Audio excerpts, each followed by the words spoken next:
जिंदगी में चौके लगाने के लिए मौके का इंतजार मत कीजिए। जिंदगी में चौके लगाने के लिए मौके का इंतजार मत कीजिए, खुद मौका बनाइए और चौका लगाइए। नमस्ते दोस्तों, जोहार। मैं अनिमेश सर आप सभी का अभिषेक चक्रवर्ती यूट्यूब चैनल में हार्दिक स्वागत करता हूं। क्लास 12 के स्टूडेंट्स के डिमांड को देखते हुए मैं आज इस वीडियो के माध्यम से क्लास 12 के इंग्लिश कोर के सेट 5 का कंप्लीट सॉल्यूशन देने वाला हूं, वो भी फुल एक्सप्लेनेशन के साथ। जो भी स्टूडेंट्स इस चैनल पर पहली बार आए हैं वे जल्दी से इस चैनल को सब्सक्राइब कर ले ताकि आगे की वीडियोस की नोटिफिकेशन सबसे पहले आप तक पहुंचे।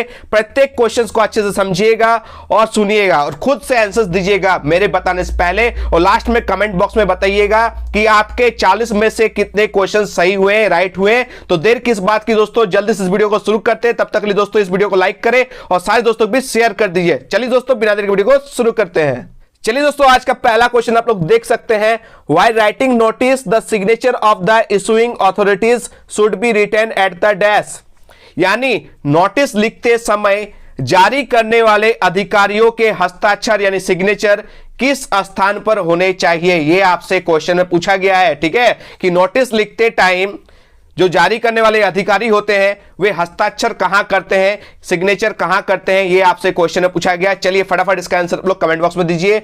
एकदम सही सोचिए दोस्तों, ऑप्शन ए हो जाएगा इसका correct answer. At the bottom, क्या हो जाएगा दोस्तों, एट द बॉटम यानी एकदम नीचे। ठीक है, चलिए आप लोग बताइए दोस्तों, at the bottom of notice after signature and name dash must be given. यानी नोटिस के नीचे हस्ताक्षर और नाम के बाद डैश अवश्य दिया जाना चाहिए। ठीक है, आप जब साइन कीजिएगा, कोई भी अथॉरिटीज होता है वो जब नोटिस में साइन करता है जस्ट उसके नीचे क्या लिखा जाता है। ठीक है, साइन करता है उसके बाद नाम होता है, नाम के नीचे जस्ट ब्रैकेट में क्या लिखा होता है, ये आपसे क्वेश्चन में पूछा गया है। ठीक है, ऑप्शन दे, चलिए ऑप्शन भी सुन लीजिए। Option A address, option B designation यानी पद का नाम, option C pin code, option D town's name. ठीक है, चार ऑप्शन दिए, अच्छे सुन लीजिएगा। ऑप्शन ए एड्रेस लिखा जाता है, ऑप्शन बी डेजिग्नेशन यानी पद का नाम, ऑप्शन सी पिन कोड या ऑप्शन डी टाउन्स नेम। आप लोग कमेंट में जरूर बताइएगा। चलिए नेक्स्ट क्वेश्चन पे बढ़ते हैं। क्वेश्चन नंबर 2 देख सकते हो दोस्तों, क्वेश्चन नंबर 2 में क्या पूछा गया है।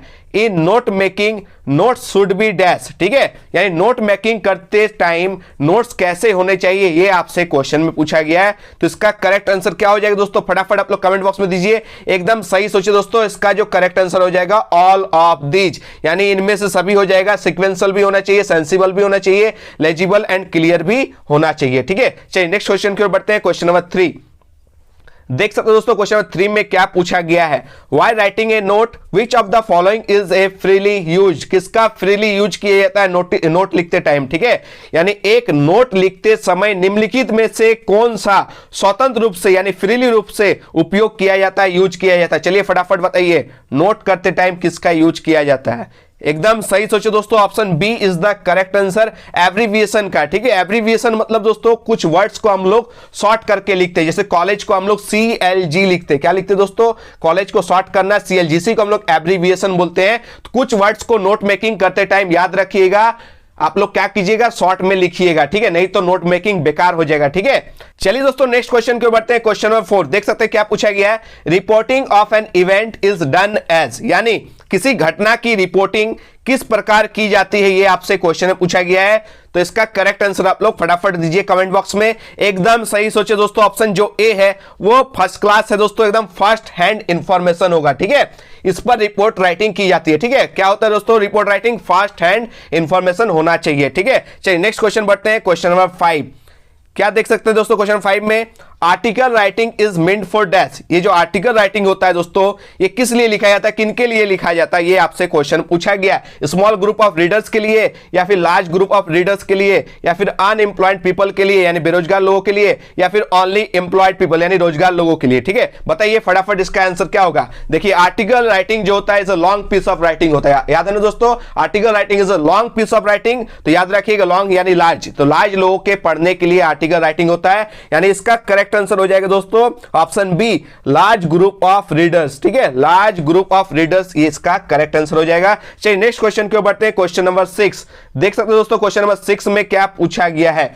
Short paragraph thanking any person or organisation which gave you help in collecting data is called. यानी किसी व्यक्ति या संस्था को जिसने आपको डेटा एकत्र करने में मदद की, उनको धन्यवाद देने वाला जो छोटा सा पैराग्राफ होता है वो क्या कहलाता है, ये आपसे क्वेश्चन में पूछा गया है। फटाफट इसका आंसर आप लोग कमेंट बॉक्स में दीजिए, बहुत ही इंपॉर्टेंट क्वेश्चन है। ठीक है, एक छोटा सा पैराग्राफ होता है, यानी जो आपके मदद किया उनके बारे में थैंक्स लिखेंगे ना, उनके बारे में कुछ लिखेंगे, उस पैराग्राफ को, स्मॉल पैराग्राफ को क्या कहा जाता है, ये आपसे पूछा गया है। एकदम करेक्ट सोचे दोस्तों, ऑप्शन जो ए है वो करेक्ट हो जाएगा।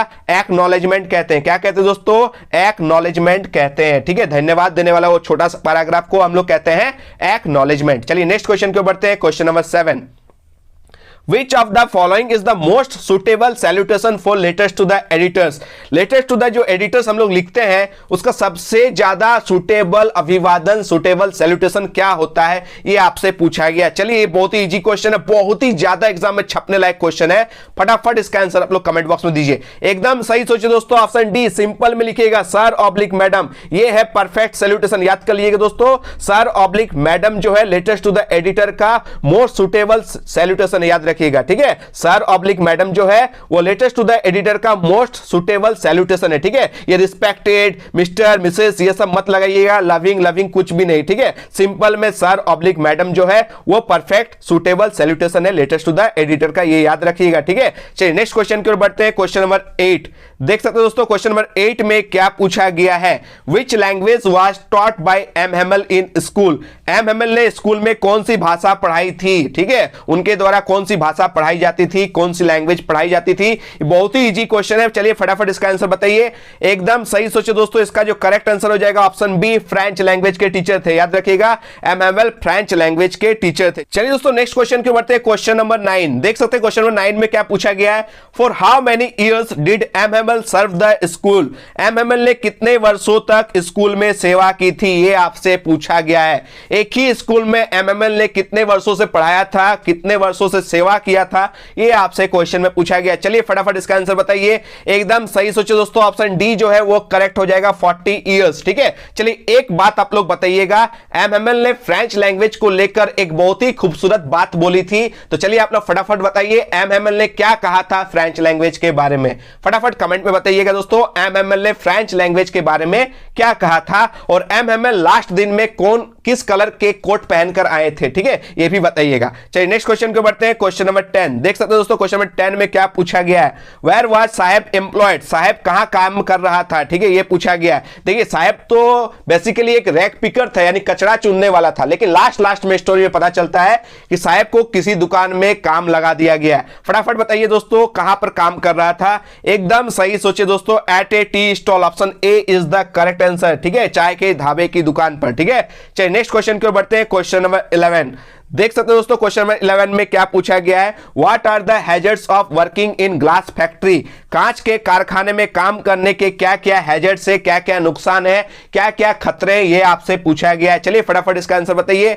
एकदम सही सोचे दोस्तों, ऑल ऑफ दीज, यानी ऑप्शन डी जो है वो करेक्ट हो जाएगा। पुअर हेल्थ यानी स्वास्थ्य खराब हो जाएगा, इंपेयर्ड विजन यानी दृष्टि यानी आंख की रोशनी खराब हो जाएगी, माइजरेबल लाइफ यानी दयनीय जीवन हो जाएगा, यानी कुल मिलाकर ऑल ऑफ दीज इसका करेक्ट आंसर है। चलिए नेक्स्ट क्वेश्चन की ओर बढ़ते हैं, question number 12। How did Douglas make sure that he had conquered the old terror? Douglas ने कैसे सुनिश्चित किया उसने पुराने आतंक पर विजय प्राप्त कर लिया है? कैसे श्योर हुआ? क्योंकि वो तो पानी से बहुत ज्यादा डरता था। कब पता चलता है कि पानी पर उन्होंने विजय प्राप्त कर लिया? तो चलिए फटाफट इसका आंसर आप लोग कमेंट बॉक्स में दीजिए। एकदम सही सोचिए, इसका करेक्ट आंसर हो जाएगा ऑप्शन बी। क्या हो जाएगा दोस्तों? Option B, swimming 2 miles in lake Wentworth. Lake Wentworth में 2 मील तक तैरकर उसको लगा कि ये जो डर है वो फिनिश हो गया, जीत हासिल कर लिया। ठीक है, चलिए नेक्स्ट क्वेश्चन की ओर बढ़ते हैं, क्वेश्चन नंबर 13। देख सकते हो दोस्तों, क्वेश्चन नंबर 13 में क्या पूछा गया है, how did the instructor make Douglas a good swimmer? ठीक है, ये जो इंस्ट्रक्टर है यानी ट्रेनर है या प्रशिक्षक है, इन्होंने डगलस को अच्छा स्विमर कैसे बनाया, ये आपसे पूछा गया, यानी किसके मदद से बनाया इसको एक गुड स्विमर? तो एकदम सही सोचिए दोस्तों, ऑप्शन जो बी है वो इसका करेक्ट आंसर हो जाएगा, with the help of ropes and belts, यानी रस्सियों और बेल्ट की मदद से इसको क्या बनाया, एक गुड स्विमर बनाया। ठीक है, कौन? इंस्ट्रक्टर। ठीक है, चलिए नेक्स्ट क्वेश्चन की ओर बढ़ते हैं, क्वेश्चन नंबर 14। देख सकते हो दोस्तों, क्वेश्चन नंबर 14 में क्या पूछा गया है, what made the peddler finally change his heart? किस बात ने ये पैडलर का हृदय को परिवर्तन किया, ठीक है, यानी ये जो पैडलर इसका हृदय कैसे चेंज होता है, इसका हार्ट कैसे चेंज होता है, ठीक है। तो चलिए फटाफट इसका आंसर आप लोग कमेंट बॉक्स में दीजिए, एकदम सही सोचे दोस्तों, इसका करेक्ट आंसर हो जाएगा ऑप्शन डी। ऑप्शन डी मतलब एडलस गुडनेस एंड केयर, एडला की अच्छाई और देखभाल के वजह से ये पैडलर कंप्लीटली चेंज हो गया, ठीक है। चलिए नेक्स्ट क्वेश्चन की ओर बढ़ते हैं, क्वेश्चन नंबर 15 देख सकते हो दोस्तों। क्वेश्चन नंबर 15 में क्या पूछा गया है, बहुत ही इजी क्वेश्चन है, वेयर इज चंपारण, ठीक है, चंपारण कहां है, ठीक है। चंपारण एपिसोड तो आप लोग पढ़े थे इंडिगो चैप्टर में, चलिए बताइए चंपारण कहां है, ठीक है, एकदम सही सोचिए दोस्तों, ऑप्शन जो ए है वो बिहार है, ठीक है। चलिए एक चंपारण का किसान का नाम लिखिए जो महात्मा गांधी को चंपारण लेकर आए थे, ठीक है, वो बहुत ही रेजुलेट थे, बहुत ही जिद्दी थे, उनका नाम क्या था, ठीक है, उस किसान का नाम आप लोग कमेंट बॉक्स में दीजिए जो महात्मा गांधी को बिहार लेकर आए थे, ठीक है। चलिए दोस्तों बहुत ही इंपॉर्टेंट क्वेश्चन है, ठीक है, क्वेश्चन नंबर 16, इसका आंसर आप लोग दे दीजिए, मान लेंगे दोस्तों आप लोग बहुत ही अच्छा तैयारी कर रहे हैं, ठीक है, इसका आंसर आप लोग दे दीजिए, जो भी अच्छे स्टूडेंट्स हैं इसका आंसर जरूर जानते होंगे और जो नहीं जानते वो मैं बता दूंगा, ठीक है। When did MRA visit Madras, ठीक है, MRA यानी मोरल रीअर्मामेंट आर्मी, याद रखिएगा इसका फुल फॉर्म क्या है, मोरल रीअर्मामेंट आर्मी, ठीक है। ये मद्रास कब आए थे, यानी जेमिनी स्टूडियो कब आए थे, ये पूछा गया आप लोगों से, ठीक है। तो चलिए बताइए MRA मद्रास कब आए थे, जेमिनी स्टूडियो कब आए थे, एकदम सही सोचिए दोस्तों, ऑप्शन जो सी है वो करेक्ट हो जाएगा। 1952 में MRA विजिट किए थे, कहां, मद्रास, ठीक है। चलिए नेक्स्ट क्वेश्चन की ओर बढ़ते हैं, क्वेश्चन नंबर 17, ये भी बहुत ज्यादा इंपॉर्टेंट क्वेश्चन है, ठीक है। क्वेश्चन नंबर 17 देख सकते हैं क्या लिखा गया है कि how many people were there in MRA in poets and pancakes, poets and pancakes chapter में जो बताया गया है MRA में कितने लोग थे, ठीक है, यानी MRA जो है कितने लोगों का एक समूह था, ये क्वेश्चन में पूछा गया है, यानी टोटल जो MRA में कितने पर्संस थे ये पूछा गया है। चलिए फटाफट इसका आंसर आप लोग कमेंट बॉक्स में दीजिए, एकदम सही सोचिए दोस्तों, ऑप्शन जो बी है वो करेक्ट हो जाएगा। 200 कितना था दोस्तों, 200, it was a group of 200 strong people, some called the group of an international circus, ठीक है, कोई कोई तो इस ग्रुप का नाम रख दिया था इंटरनेशनल सर्कस, ठीक है, यानी MR में टोटल कितना दोस्तों आदमी थे, यानी 200 पीपल्स थे, ठीक है, इस ग्रुप का कुछ लोग नाम रख दिया था इंटरनेशनल सर्कस। चलिए नेक्स्ट क्वेश्चन की ओर हम लोग बढ़ते हैं, क्वेश्चन नंबर 18 देख सकते हो दोस्तों। क्वेश्चन नंबर 18 में क्या पूछा गया है, how many novels were written by Umberto Eco, Umberto Eco ने कितने नॉवेल्स लिखे थे, यानी कितने उपन्यास लिखे थे, ये आपसे क्वेश्चन में पूछा गया। चलिए फटाफट इसका सटीक आंसर आप लोग कमेंट बॉक्स में दीजिए, एकदम सही सोचिए दोस्तों, he has written only 5 novels, याद रखिएगा, he has written only 5 novels, option A is the correct answer 5, ठीक है। अम्बर्टो इको कितने एज में यानी किस उम्र में नॉवेल्स लिखना शुरू किए थे, आप लोग कमेंट में बताइएगा। जो अम्बर्टो इको है वो किस एज में, किस उम्र में नॉवेल्स लिखना स्टार्ट किए थे, आप लोग कमेंट बॉक्स में बताइएगा। और साथ ही में बताइएगा the name of the rose novel किसने लिखा है, the name of the rose novel किसने लिखा है, ये भी आप लोग कमेंट बॉक्स में बताइएगा। चलिए नेक्स्ट क्वेश्चन की ओर बढ़ते हैं, क्वेश्चन नंबर 19 क्या लिखा गया question, which country did Danny कैसी प्ले फॉर, ये जो डैनी कैसी जो प्लेयर है दोस्तों वो किस कंट्री के लिए, विच कंट्री के लिए वो प्ले करते थे, यानी किस कंट्री के लिए वो खेलते थे, ये आपसे क्वेश्चन में पूछा गया है। एकदम सही सोचिए दोस्तों, इसका परफेक्ट आंसर हो जाएगा आयरलैंड, ठीक है, क्या हो जाएगा, option C is the correct answer Ireland. चलिए नेक्स्ट क्वेश्चन की ओर बढ़ते हैं, क्वेश्चन नंबर 20 देख सकते हो दोस्तों। क्वेश्चन नंबर 20 में क्या पूछा गया है, which game are Sophie and her family fans of, यानी किस गेम के उनके जो सोफी है और उसका जो पूरा परिवार है किस खेल के प्रशंसक है, किस खेल के वो लोग फैन है, ये आपसे क्वेश्चन में पूछा गया है। तो सभी को पता है दोस्तों इनका जो पूरा परिवार है वो डैनी कैसी का फैन था, और डैनी कैसी क्या था दोस्तों, एक फुटबॉलर थे, ठीक है, यानी किस गेम से ये लोग बहुत ही ज्यादा रुचि रखते थे, ऑप्शन बी जो है वो करेक्ट हो जाएगा, फुटबॉल, क्या हो जाएगा दोस्तों इसका करेक्ट आंसर फुटबॉल। चलिए नेक्स्ट क्वेश्चन की ओर हम लोग बढ़ते हैं, 21 देख सकते हैं दोस्तों। क्वेश्चन नंबर 21 क्या पूछा गया है, व्हाट इज पोएट्स एक एंड हर चाइल्डहुड फियर, ये जो कवित्री है यानी कमला दास का दर्द और उसका बचपन का डर क्या था, ये आपसे क्वेश्चन में पूछा गया। तो एकदम सही सोचिए दोस्तों, इसका जो करेक्ट आंसर हो जाएगा option C, losing her mother, यानी उसके मम्मी को खोने का डर, ठीक है। ये बताइए आप लोग, ये जो कमला दास है ये किस पोएम को लिखी है, ठीक है, यानी आपके जो फ्लेमिंगो टेक्स्ट बुक का जो पहला पोएम है उसका नाम क्या है, आप लोग कमेंट बॉक्स में बताइएगा पोएम का नाम क्या है। ठीक है, चलिए नेक्स्ट क्वेश्चन की ओर बढ़ते हैं। क्वेश्चन नंबर 22 देख सकते हैं दोस्तों। क्वेश्चन नंबर 22 में क्या पूछा गया, what was the expression of the poet's face while parting from her mother.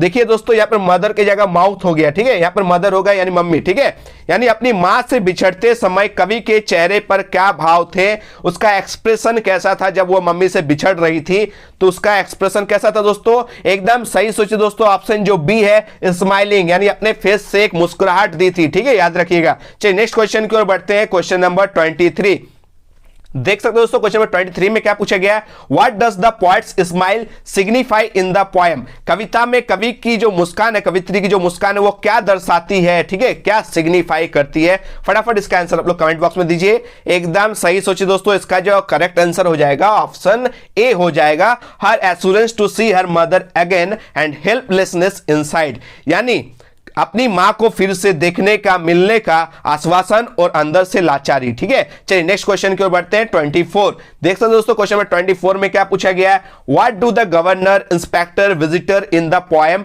N elementary school classroom in a slum depict, यानी कविता जो है an elementary school classroom in a slum में गवर्नर, इंस्पेक्टर और विजिटर क्या दर्शाते हैं। ठीक है, इसमें क्या बताया गया है, तो आप लोग फटाफट कमेंट बॉक्स में बताइएगा। एकदम सही सोचिए दोस्तों, ये जितने भी है, गवर्नर है, इंस्पेक्टर है, विजिटर है, इसको बताया गया है पावरफुल और इन्फ्लुएंशियल पीपल के रूप में। ठीक है, ऑप्शन डी जो है वो करेक्ट हो जाएगा। चलिए नेक्स्ट क्वेश्चन की ओर बढ़ते हैं। क्वेश्चन नंबर 25 देख सकते हो दोस्तों। क्वेश्चन नंबर 25 में क्या पूछा गया है, Pablo Neruda wants the entire humanity to dash. ये जो पैब्लो नेरुदा है वो चाहते हैं, पूरी मानवता से क्या चाहते हैं, ये आपसे पूछा गया है कि पैब्लो नेरुदा जो है वो इंटायर ह्यूमैनिटी से क्या चाहते हैं। तो एकदम करेक्ट सोचे दोस्तों, शांति बनाए रखना चाहते हैं। इसका करेक्ट आंसर हो जाएगा कीप स्टिल या कीप क्वाइट, इसलिए तो पोएम का नाम रखा गया है कीपिंग क्वाइट। ठीक है, याद रखिएगा। चलिए नेक्स्ट क्वेश्चन की ओर बढ़ते हैं। क्वेश्चन नंबर 26 देख सकते हो दोस्तों। क्वेश्चन नंबर 26 में क्या पूछा गया है, who said that a thing of beauty is a joy for ever. किसने कहा है कि सुंदरता की जो चीज होती है वो हमेशा आनंददायी देती है, हमेशा आनंद देती है, हमेशा खुशी देती है। ये जो लाइन है ये किसने कहा है, आपको पता है ना दोस्तों, बस हिंट दे देते हैं। जो a thing of beauty poem लिखे हैं वही बताए हैं। ठीक है, यानी ए थिंग ऑफ ब्यूटी के जो पोएट है उन्होंने ही यही लाइन को कहा है। तो बताइए दोस्तों क्या हो जाएगा इसका करेक्ट आंसर। एकदम सही सोचिए दोस्तों, ऑप्शन जो बी है वो सही हो जाएगा, जॉन कीट्स, जो बहुत ही रोमांटिक पोएट थे। चलिए नेक्स्ट क्वेश्चन की ओर बढ़ते हैं। क्वेश्चन नंबर 27 देख सकते हैं दोस्तों। क्वेश्चन नंबर 27 में क्या पूछा गया है, what is the childish longing that the poet refers to the poem a roadside stand. वह कौन सी बचकानी लालसा है जिसे कवि रोड साइड स्टैंड पोएम के रूप में संदर्भित करते हैं। ठीक है, बताइए ये जो रोड साइड स्टैंड जो लगाए थे उन लोगों का चाइल्डिश लॉन्गिंग यानी बच्चों जैसा हरकत, बच्चों जैसा लालसा क्या था, ये लोग क्या चाहते थे, ये आपसे क्वेश्चन में पूछा गया है। चलिए फटाफट इसका सटीक आंसर दीजिए। एकदम सही सोचे, ऑप्शन जो डी है वो करेक्ट हो जाएगा। क्या हो जाएगा दोस्तों, hope of getting some money from the polish city traffic, यानी जो शहर के लोगों से कुछ पैसे कमाना चाहते थे, जो शहर के लोग वहां से गाड़ी लेकर पार होते थे सड़क से, उन लोगों से चाहते थे कि उन लोग कुछ वहां पर रुके और कुछ सामान उन लोगों से खरीदे जिससे वो लोग कुछ पैसा कमाना चाहते थे। चलिए नेक्स्ट क्वेश्चन की ओर बढ़ते हैं। क्वेश्चन नंबर 28 देख सकते हैं दोस्तों, क्या है क्वेश्चन नंबर 28 में, अर्न Jennifer's tigers are actually dash. ये जो अर्न जेनिफर है उनके बाघ जो है वो वास्तव में क्या थे, बंगाल टाइगर्स नहीं, ओरिजिनल बाघ नहीं था दोस्तों। वो जो बाघ था दोस्तों एम्ब्रॉयडर्ड टाइगर्स था। ठीक है, बनाया हुआ बाघ था, पैनल पे बनाया था ये बाघ। ठीक है, कौन, अर्न जेनिफर खुद।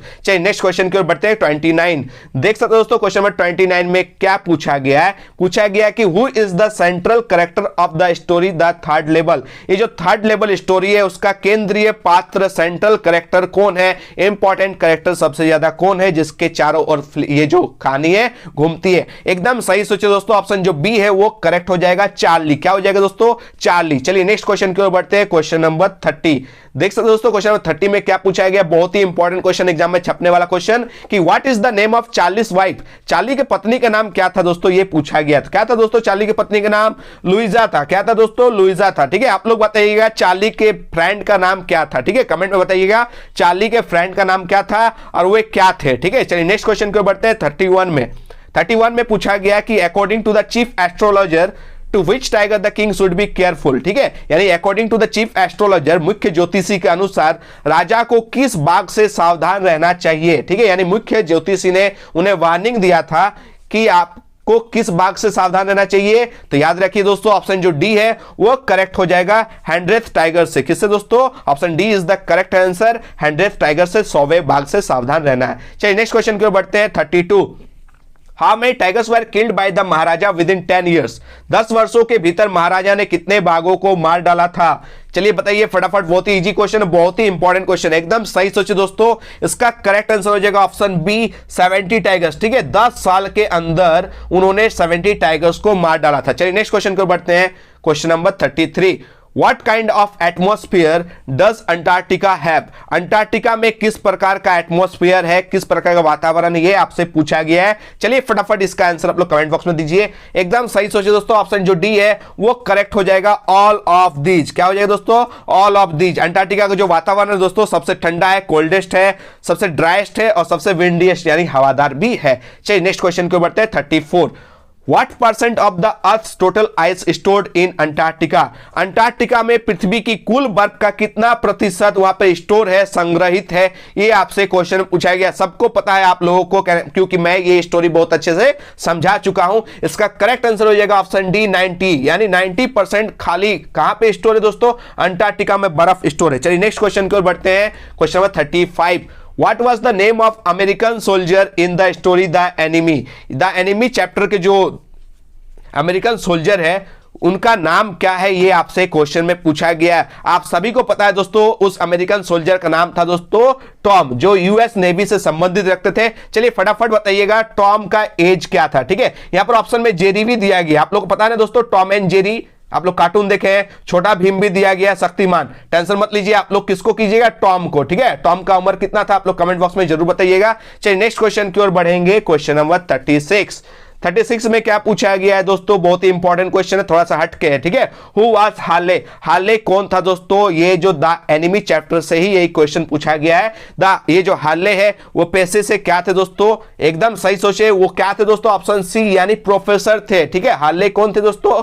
प्रोफेसर थे, ठीक है, अमेरिका के एक प्रोफेसर थे। इन्हीं के घर में ना डॉक्टर सदाव की मुलाकात हैना से होती है, ठीक है। चलिए नेक्स्ट क्वेश्चन के ऊपर बढ़ते हैं। 37, What does जो call mummy skunk? Mummy skunk को जो क्या कहकर पुकारती है दोस्तों? एकदम सही सोचे, स्टूपिड मम्मी।